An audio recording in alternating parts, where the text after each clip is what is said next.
할렐루야. 오늘부터 우리 레위기서 말씀을 함께 살펴보도록 하겠습니다. 오늘부터 시작되는 레위기서의 말씀 속에서도 우리가 하나님의 은혜를 깨닫고 또 하나님을 우리가 어떻게 예배하고 또 하나님이 택한 백성으로서 우리가 어떻게 신실하게 이 땅을 살아갈 수 있을지를 깨닫고 큰 은혜 가운데 나아갈 수 있기를 간절히 바랍니다. 우리 1장을 들어갈 텐데요. 1장을 들어가기 전에 우리 레위기가 전체적으로 어떤 구성들을 가지고 있는지를 간단하게 좀 생각해보고 시작하도록 하겠습니다. 레위기를 보면 이 레위기는 지리적으로 그 배경이 시내산을 배경으로 하고 있습니다. 우리가 출애굽기에서 이미 살펴본 것처럼 하나님이 이스라엘 백성들을 애굽에서 건지셔서 그들을 시내산까지 인도하시는데 대략 한 2달 정도의 시간이 소요됐습니다. 그리고 그 시내산에 머무는 동안에 그곳에서 모세가 하나님 앞에서 여러 계명들, 여러 규례들, 여러 율법들에 대한 말씀들을 받았고 또 그곳에서 하나님의 명령을 따라 이스라엘과 언약을 맺었을 뿐만 아니라 성막을 만들도록 하셨던 것을 우리가 보게 됩니다. 그 성막을 짓고 그 성막을 완공했던 장소가 시내산인데 이 역시 이 레위기는 그곳에서 머물러 있으면서 하나님께 받았던 율법들 그 내용들이 담겨져 있습니다. 위치적으로는 이스라엘 백성들이 400년 동안 애굽에서 그 노예로 살았던 그 애굽 땅과 또 하나님이 약속하셔서 그들을 인도하시겠다라고 말씀하셨던 가나안 땅 그 두 나라의 나라로부터 어떻게 보면 가장 멀리 떨어져 있는 어떤 뭐랄까 그 세력 어떤 양국의 그 나라의 힘이 미치지 않는 어떤 완충 지역이라고 그렇게 볼 수가 있는 그런 장소입니다. 이들은 이곳에서 잠시 머물면서 숨을 돌리는 것입니다. 대략 한 11개월 정도를 이곳에 머물게 되는데 이 기간 동안에 이곳에 머물면서 급히 빠져나왔던 애굽을 빠져나왔던 그들의 모든 대열과 모든 조직들을 새롭게 정비하고 정돈하는 시간들을 갖게 되는 겁니다. 더 이상 그들은 노예로서의 이스라엘이 아니라 노예 집단의 모습이 아닌 하나님이 택한 선민으로서의 이스라엘 백성의 모습으로 그들의 모습을 바꾸어가고 준비하고 갖추어가는 모습들, 그런 어떤 하나님의 택한 백성으로서의 뼈대를 마련하는 기간이 바로 이 시내산에서 머물러 있는 기간이다, 이렇게 말씀할 수 있습니다. 그리고 이것은 더 나아가서 하나님이 이스라엘 민족뿐만 아니라 전 인류를 향한 하나님의 구속사적인 어떤 그런 의의들, 그러한 의미들, 이러한 것들을 세워가는 그러한 시간들, 그러한 순간이라고 볼 수 있습니다. 그래서 그런 의미에서 레위기에 나오는 율법들, 이런 율법 수요를 통해서 하나님과 언약을 맺은 이 백성들이 그 언약과 함께 그 성막을 중심으로 다른 민족들과 구별된 삶을 어떻게 살아갈 것인지를 세워가는 작업들을 하는 겁니다. 그러니까 나라가 세워지면 그 나라에는 반드시 그 나라가 운영되고 실제로 그 나라가 존재하도록 하는 어떠한 법과 질서, 체계가 그 가운데 부여되는 것처럼 하나님의 법이, 하나님의 질서가, 하나님의 제도가 이스라엘 백성들 가운데 부여되고 주어지고 그것들이 조직되는 그러한 내용들을 다루고 있다, 이렇게 볼 수 있는 겁니다. 그래서 대략적인 구조를 보면 1장부터 7장까지 각종 제사에 관한 규례가 소개됩니다. 소위 5대 제사라고 불려지는 그런 제사들이 나오고요. 그리고 이 제사들에 대한 보충 설명들이 덧붙여지는 내용들이 1장부터 7장까지의 내용입니다. 그리고 이 제사에 관한 이야기들이 주어졌고 이 제사에 관한 규례들이 주어졌기 때문에 이 제사를 실제로 집행할 제사장에 관한 이야기를 또 언급을 하게 되는데 그것이 8장부터 10장까지 이어지는 내용들입니다. 그리고 이제 11장부터는 이제 레위기의 후반부가 시작되는데 이 후반부에서는 어떤 내용들이 나오는가? 실제로 이스라엘 백성들이 어떻게 깨끗한 삶을 살아갈 것인가? 거룩이라는 주제에 맞춰서 이스라엘 백성들이 어떻게 구별되게, 어떻게 거룩하게, 어떻게 깨끗하게 살아갈 것인가에 대한 주제를 가지고서 그 규례들을 하나하나 제시하기 시작합니다. 그래서 구체적으로 음식이나 의복, 집 어떤 짐승들과 접촉했을 때에 어떻게 깨끗하게 정결하게 다룰 수 있을 것인가, 이런 내용들을 다루고, 또 뒤로 갈수록 18장 이후로 27장까지 쭉 이어지는 내용들을 보면 여기에는 실제로 이스라엘 백성들, 일반 백성들이 살아가는 삶의 자리 속에서 실제 생활 속에서 필요한 규례들, 이런 규례들에 대한 이야기들이 이어지게 되는 것입니다. 그래서 하나님의 계명이 그들에게 주어지는데, 성소에서 진행되어지는 제사의 내용들로부터 시작해서 구체적으로는 이스라엘 백성들, 일반 백성들이 살아가는 삶의 일상 속에 주어지는 그 작은 영역들, 구체적인 그 삶의 영역들까지 구체적으로 어떻게 하나님의 백성답게 살아갈 수 있을 것인지, 그들이 어떻게 구별되어서 깨끗하게 거룩하게 그들의 삶을 살아갈 수 있을 것인지에 대한 이야기가 이 레위기서 전체 속에서 들어가 있습니다. 더 구체적으로 나눌 수 있겠지만 이 정도로 우리가 이 내용들을 구분하고 오늘 1장을 지금부터 들어가도록 합니다. 1장 1절을 보시면 이렇게 시작을 합니다. 여호와께서 회막에서 모세를 부르시고, 여호와께서 모세를 부르셨는데 회막에서 부르셨다, 이렇게 말씀이 시작됩니다. 출애굽기 마지막 장, 어제 살펴봤던 이 출애굽기 마지막 장은 어떻게 끝났는가 하니, 성막이 완성되고 그 완성된 성막 가운데 여호와의 영광의 구름이 가득했다라는 말씀으로 마무리되었던 것을 우리가 보았습니다.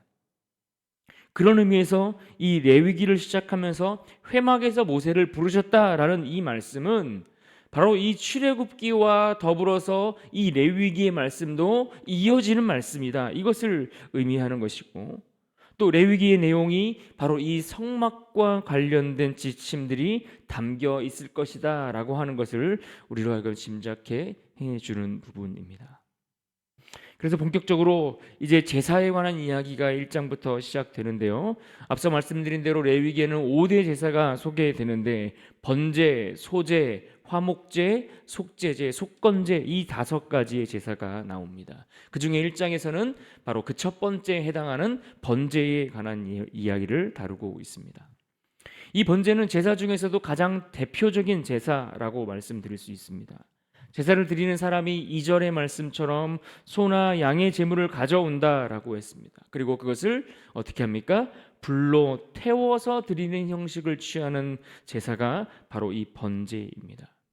불로 태워서 드린다라는 의미에 있어서 이것은 이 번제라는 것은 하나의 무엇을 상징하는가 하니 성도들의 헌신을 상징한다라고 말씀할 수 있습니다.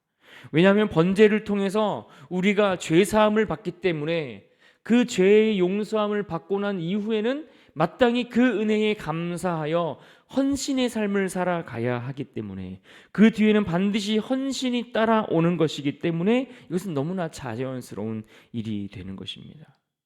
그런 의미에서 이 번제라고 하는 것은 오늘날 우리가 드리는, 또 우리가 드릴 모든 예배의 영원한 모델이다라고 그렇게도 이야기할 수 있습니다.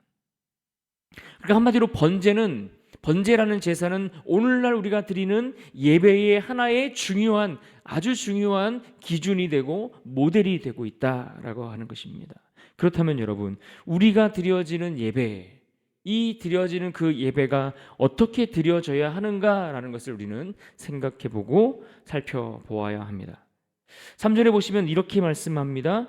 그 예물이 소의 번제이면 흠없는 수컷으로 회막문에서 여호와께서 기쁘게 받으시도록 드릴지니라. 또 10절에 보시면 만일 그 예물이 가축대의 양이나 염소의 번제이면 흠없는 수컷으로 드릴지니. 일단 여기서 수컷으로 드리라고 말씀하고 있는 것은 당시 고대인들에게 있어서의 수컷은 암컷을 포함해서 모든 것들의 대표성을 지니고 있기 때문에 수컷으로 드리라 이렇게 이야기를 하고 있는 것입니다. 그래서 더 중요한 것은 수컷을 드리라는 것이 중요한 것이 아니라 수컷으로 드리되 어떤 것으로 드리느냐? 흠없는 것으로 드려야 된다. 이 흠없는 것으로 드린다라는 이것이 더 중요한 부분입니다. 하나님 앞에 제사를 드리는데 하나님 앞에 우리가 예배를 드리는데 이 예배를 드릴 때에 기본적인 자세는 무엇인가 하니 흠없는 것으로 하나님 앞에 드리는 것, 이것이 예배의 하나님이 받으실 만한 제사의 기본적인 자세이고 태도인 것입니다. 그러니까 예물을 드리는데 소가 됐든 양이 됐든 염소가 됐든 이 번제로 드리는 예물의 특징이 무엇이냐? 흠없는 것을 구별하여 하나님 앞에 드려야 된다. 이것이 중요하다라는 이야기입니다. 여러분, 우리의 제사, 왜 우리가 드리는 그 예배를 받으시는 하나님이 우리로 하여금 흠없는 것을 드리라고 말씀하고 있습니까? 우리 예배를 받으시는 그 하나님이 흠없으신 하나님이시기 때문에 그렇습니다. 우리의 제사를, 우리의 예물을, 우리의 예배를 받으시는 하나님이 흠없는 하나님이시기 때문에 우리로 하여금 또한 흠없는 것을 가지고 하나님 앞에 나아가기를 원하신다라는 겁니다. 창세기 4장에 보면 가인과 아벨의 제사 이야기가 나옵니다. 창세기 4장 3절과 4절에 그 제사와 관련해서 이런 말씀을 합니다. 세월이 지난 후에 가인은 땅의 소산으로 제물을 삼아 여호와께 드렸고 아벨은 자기도 양의 첫 새끼와 그 기름으로 드렸더니, 이 말씀 속에서 보시면 이 두 사람이 드린 제사의 차이를 이야기해주고 있는데, 이것은 그들이 곡식을 드렸느냐 짐승을 드렸느냐, 그래서 짐승의 피를 드렸느냐, 이것의 차이가 중요한 것이 아니라 더 중요한 점은 무엇인지를 이미 우리가 한번 창세기에서도 그런 이야기를 다루기는 했지만, 여기 보시면 가인은 땅의 소산으로 드렸고 아벨은 양의 첫 새끼와 그 기름으로 드렸다라고 그들이 드린 그 예물에 관한 이야기를 구체적으로 묘사해 주고 있습니다. 그러니까 다시 말하면 가인은 그가 수확한 소산물 중에서 하나, 그냥 그가 수확한 많은 소산물 중에 하나를 가지고 그냥 하나님 앞에 아무거나 가지고 드렸다라고 한다면, 아벨은 정확하게 성경은 첫 새끼 그 기름이라고 분명하게 지적을 해주고 있습니다. 그러니까 그가 가지고 있는 그 양들 중에서도 첫 새끼를 구별하였다라는 이야기입니다. 그리고 기름을 드리는데 그 기름이라고 그 부분을 어떠한 기름인지에 대해서도 구체적으로 지목하고 있는 것을 볼 수 있습니다. 그러니까 흠없는 것으로 드린다라는 것은 바로 이와 같은 의미가 있다는 이야기입니다. 첫 새끼를 구별하고 특정한 부위의 기름을 선별하려고 하면 어떤 것들이 필요합니까? 시간이 필요합니다. 또 그것을 선별하기 위한 정성과 애씀이, 수고가 필요합니다. 그렇게 구별하여 드리는 애씀이 그 흠없는 것을 드리기 위한 그 예배자의 마음 가운데 준비되어지고 그 태도 속에서 그것이 함께 적용이 되는 것입니다. 왜냐하면 하나님은 그 드리는 예물만 받으시는 것이 아니라 그 예물을 드리는 그 사람의 인생도 함께 받으시기 때문에 그런 겁니다. 그러니까 하나님은 우리가 드리는 예물만 받으시는 것이 아닙니다. 우리가 드리는 예배를 받으시는데 그 예배만 받으시는 것이 아니라 그 예배를 드리는 그 사람의 모습도 함께 받으시기 때문에 하나님은 그와 같은 예배, 그와 같은 제사, 그와 같은 예물을 드리라고 말씀하고 계시는 것입니다. 우리의 예배를 받으시는 그 하나님이 어떠한 분인지를 안다면 그 흠없는 하나님께 합당한 예물로 드리는 것이 옳은 것입니다. 그래서 그렇게 예배하는 자, 그 예배하는 자의 그 예배뿐만 아니라 그가 드리는 예물뿐만 아니라 그 예배를 드리는, 그 예물을 드리는 그 사람의 인생, 그 영혼까지도 함께 받으시는 하나님이시기 때문에 우리가 아무 곳으로나 그저 대충 가지고 그냥 적당히 우리가 드릴 수 있는 것들을 하나 가지고 나가서 예배하는 것이 아니라 흠없는 것들로 구별하여 거룩한 하나님 앞에 온전한 예배를 드리도록 말씀하고 계시는 것입니다. 여러분, 그러려면 우리에게 특별한 날로 구별하신 안식일, 특별히 오늘날에는 우리에게 드리는 그 주일에 드리는 그 예배도 마찬가지인 것입니다. 주일에 드리는 예배를 우리가 너무나 가볍게 생각하지 않습니까? 우리가 그냥 한 주간 그냥 살다가 그냥 와서 시간이 됐으니까 와서 드리는 그런 예배를 받으시는 것이 아니라 준비하고 그 예배를 위해 기도하고 어떻게, 어떤 자세로, 어떤 모습으로 내가 하나님 앞에 나아가야 될지를 잘 갖추어서 하나님 앞에 드리는 예배, 그런 예배를 하나님이 받으신다라는 것입니다. 사랑하는 여러분, 우리가 드리는 예배는 어떻습니까? 우리는 오늘날 우리의 드려지는 예배를 통해 하나님 앞에 어떤 모습으로 나아가고 있습니까? 우리가 드리는 그 예물은 정말 하나님 앞에 우리의 마음과 중심을 담아 드리는 흠없는 것으로 드리고 있습니까? 아니면 내가 드릴 수 있는 많은 것들 중에 그저 하나를 하나님 앞에 오늘 드리고 다음 주에도 그 중에 하나를 그냥 드리고, 이러한 그냥 형식에 매여 있는 그런 예배를 드리고 있습니까? 또 오늘날을 보면 참 이제 주말이 되면서 또 가족들과 친구들과 어울리고 좋은 시간들을 같이 보내는 것 너무나 귀하고, 또 그렇게 즐거운 시간들을 보내는 것은 좋은 일이지만, 그러나 지나치게 주일에 그 온전한 예배에 방해가 될 만큼 그 전날까지 그렇게 시간들을 보내는 것들에 대해서도 우리는 한 번쯤 생각해 보고 주의해야 할 필요가 있습니다. 왜냐하면 주일을 위해 준비하는 우리의 마음도 함께 갖추어져야 하기 때문에 그런 것입니다. 또 오늘 본문 3절 하반절에 보시면 그들이 드리는 그 예물, 그 제사, 그것을 누가 받으시도록 드리라고 했는가 하니 바로 여호와께서 기쁘시게 받으시도록, 이렇게 말씀하고 있습니다. 마찬가지로 11절 상반절에도 여호와 앞에서 드릴 것을 말씀하고 있습니다. 그러니까 우리가 드리는 예배, 우리가 드리는 예물, 이것을 드린다라고 할 때에 이것을 누가 받으시는가? 하나님께서 받으신다라는 사실을 놓치면 안 되는 것입니다. 그저 내가 예배를 드리고 나서 내가 생각할 때 나 참 오늘 예배 잘 드렸어, 이게 중요한 것이 아니라, 내가 오늘 예배를 드렸는데 내가 드린 이 예배를 하나님도 기뻐 받으셨을까? 여기에 우리의 생각과 초점이 맞춰져야 하는 것입니다. 내가 오늘 드린 이 예배가 정말 하나님이 받으실 만한 거룩한 예배가 되었을까? 하나님이 기뻐하셨을까? 여기에 우리 생각이 초점이 머물러 있어야 하는 겁니다. 내가 드린 예배가 사람에게 보이려고 드린 예배가 되었는지, 아니면 이것을 정말 거룩하신 하나님 앞에 드리는 예배가 되었는지, 이런 질문을 우리는 던질 수 있어야 하는 것입니다. 또 번제를 드릴 때에 특징이 소개되는데, 예물을 가지고 나온 사람이 그 예물, 즉 그 짐승의 머리에 안수를 해야 한다라는 점을 그 특징으로 소개하고 있습니다. 그래서 4절에 보면 이렇게 말씀합니다. 4절에 그는 번제물의 머리에 안수할지니. 여기서 안수한다라고 표현했는데, 이 안수한다라는 표현에는 단순히 그 짐승의 머리에 손을 얹는 정도가 아니라 손을 얹어서 그 짐승의 머리를 누르다라는 의미가 그 안에 담겨져 있습니다. 그 짐승의 머리를 강하게 누르는 겁니다. 그러니까 예물을 가지고 온 그 사람이 그 제사에 참여하는데 그저 소극적으로 가만히 있는 것이 아니라 적극적으로 그 예배 가운데 동참하고 참여하도록 요구하고 있다라는 이야기입니다. 심지어 안수하는 그 행위를 통해서 안수하는 자의 그 죄가 그 짐승에게 전가되고 있다라는 점도 함께 기억을 해야 합니다. 내 죄가 그 짐승에게 전가되는 것입니다. 그러고 나면 이 안수를 받은 그 짐승을 어떻게 합니까? 5절을 보십시오. 그는 여호와 앞에서 그 수송아지를 잡을 것이요. 또 6절입니다. 그는 또 그 번제물의 가죽을 벗기고 각을 뜰 것이요.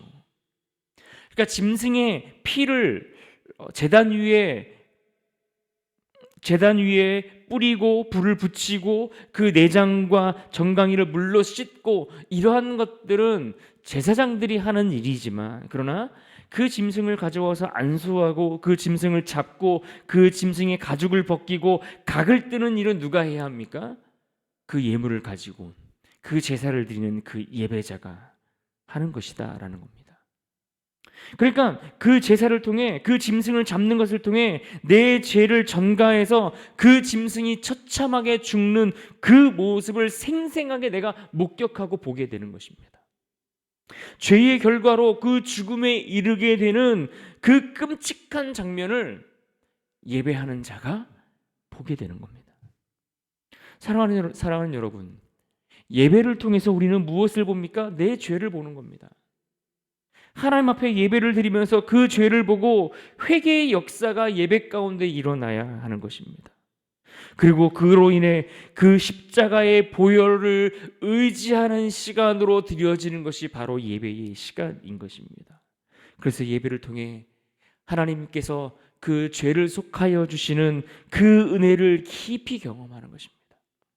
이것이 제사의 기본이고 우리의 드리는 예배의 기본이 되는 것입니다. 그러니까 여러분, 우리가 번제를 통해서 보는 예배의 모습은 어떠한 모습입니까? 예배를 통해 하나님 앞에서 내가 죽는 시간이다, 이것을 우리가 알아야 합니다.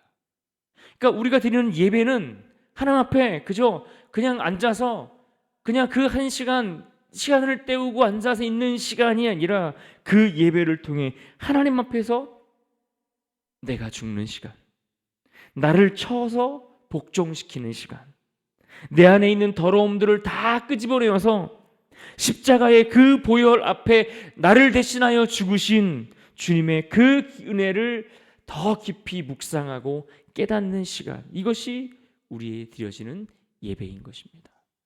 여러분, 무엇으로 나를 칩니까? 무엇으로 나를 어떻게 죽여야 한다는 이야기입니까? 말씀으로, 하나님의 그 말씀으로, 그 말씀 앞에서 나를 철저히 해부하는 겁니다.